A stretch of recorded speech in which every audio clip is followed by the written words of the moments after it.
Bitta videoda 3 ta man. Buni qanday qilsa bo'ladi? Birgalikda ko'ramiz. Bizda asosiy narsa birinchi o'rinda kadrlarni kesib olamiz. Bu kadrimizni ikkinchi kadr qilib olib, buni naложение orqali pastga tushirib olib, buni tagiga o'tkazib qo'yamiz va bizda uchinchi kadr.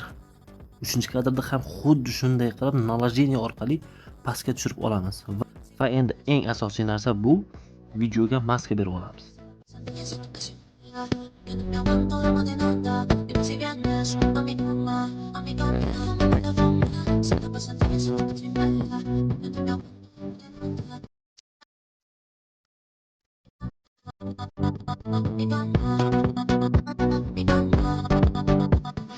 Bitta videoda 3 ta man.